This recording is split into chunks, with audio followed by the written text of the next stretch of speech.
cienījamā priekšsēdētāji, godējamie deputāti.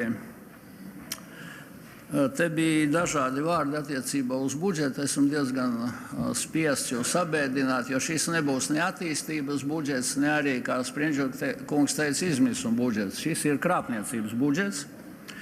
Un Eurostat, man diemžēl jūs jāiepazīstina ar Eurostat pēdējiem datiem, kur Latvija ir ieņēmusi pirmo vietu Eiropas Savienībā datu viltošanas ziņā, iesniedzot pārskatus katru gadu par IKP pieaugumu. Latvija regulāri ir sagrozījusi savus datus pēdējos gados.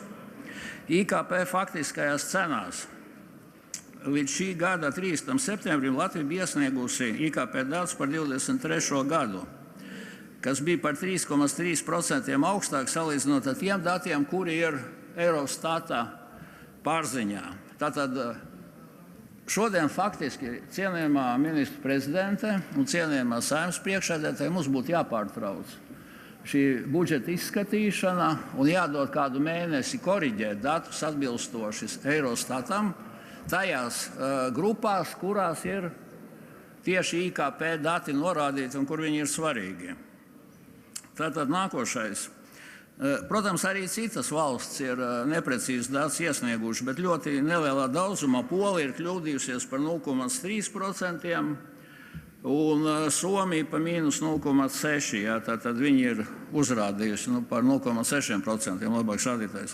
Savukārt tās valstis, ar ko mēs konkurējam, un kur, kā es teicu, vakardien ir 10% iedzīvotāju ienākumu nodoklis, ir uzrādījusi precīzus datus. Tā ir Rumānija, tā ir Slovākija, tā ir Ungārija. Jā? Tātad ne vairāk par 15% eiro dati ir sagrozīti.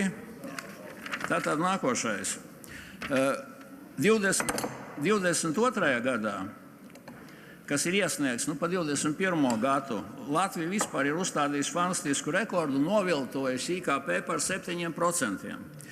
Eurostat ziņojumā mēs varam izlasīt, ka Latvijas IKP apjoms tirgus cenās katru gadu, jau sākot ar 2011. gadu, vidēji ir samazināts vairāk nekā par 3%. Bet rekords ir 22. gada iesniegtie dati, kas ir viltoti pa 21. gadu par 7%. Tātad faktiskais IKP mums ir bijis 36,1%, bet uzrādīti 38,9%. Eurostatu vēlreiz nocitēšu.